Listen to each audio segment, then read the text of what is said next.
Based on the memories of those that lived the events, this is a boots-on-the-ground story about the Navy SEALs team mission gone wrong in insurgent territory.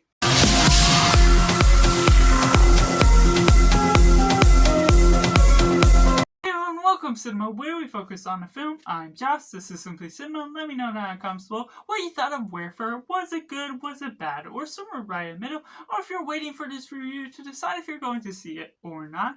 Make sure to like this video if you enjoy it, subscribe if you haven't already to join in the film culture community where we talk about the love of cinema as a whole and taking it into the positives. There's a general vibe that you're really building upon this war type of area that is a very different type of story. It almost feels like it's a movie documentary hybrid that doesn't necessarily have an exact narrative, but still has the formality of a story because it's a straightforward look into real life and it plays out almost in real time to the nature of this Navy SEALs team.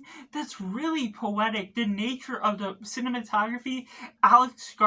Garland is a great director that is brought back onto the table for this project and is co-directing with Mendoza, who was one of the survivors of this mission. And so the authentic portrayal of this is most likely very on point in the nature of how everything is done, because they also got the rest of the Navy SEALs team that survived to really be able to tell the story, as well as the family that they had in their house that they were taking on for this insurgent mission.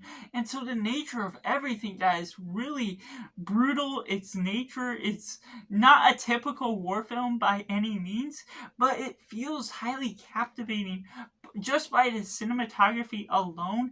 And certain moments will feel slow, but it feels good to the nature of the real-time aesthetic. And what we get out of the cast is great. We get Kit Connor, we get Joseph Quinn, we get Will Portal, etc., etc. To the nature of they pull off their roles, yet unless you're really recognizing them for the past roles they have been in, it could essentially be anyone, because sometimes they just blend in once they have their full uniform on and helmets on and everything. But there is a strong impact, especially when you take in the sound, which plays a huge part of the role. Go into this with the best sound sort of thing, go into it Dolby, whatever.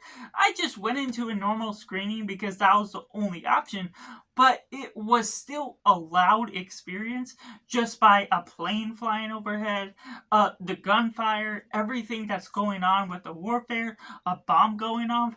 Everything just becomes so immersive from the sounds.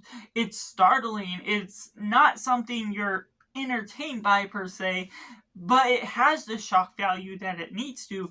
It integrates the natural ambiance of certain ideas, what these soldiers are just chilling out with, what they're on guard for, and how they're really balancing in the code language of the war, how they're going back and forth. You don't necessarily need to know all the terms and strategies, as I don't personally know them myself, to understand what's technically really going on, because once certain action things are going on, once you're looking at them scouting out different buildings, it makes sense what all is actually happening because of the basic strategies that are going about with this mission.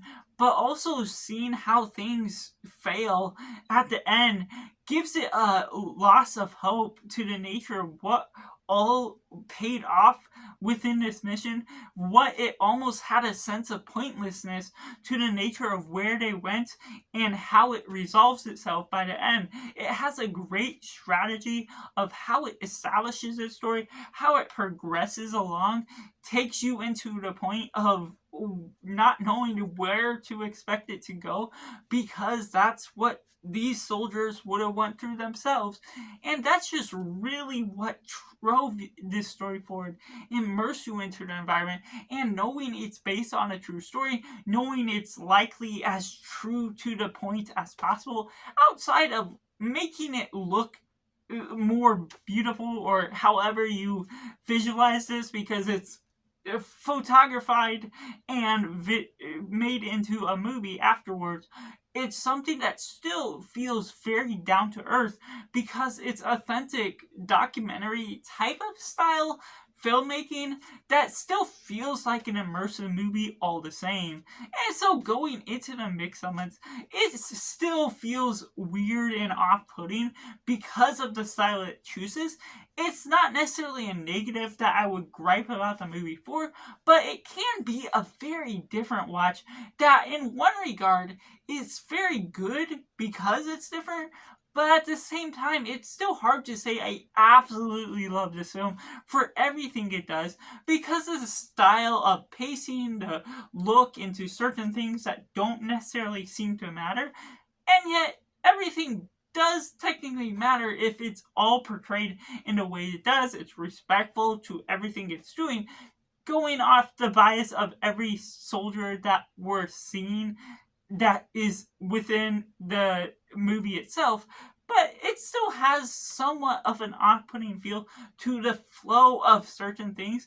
But that's just a small little gripe because of the nature of what this story ultimately pays off to be. So therefore, I have to rate Warfare a simply 8 out of 10. Let me know down in the comments below what you thought of Warfare. Was it good? Was it bad? Or somewhere right in the middle? Did it work out for you? Or are you now going to see it yourself? Make sure to leave that comment down below and make sure to do yourself a favor and go watch a movie.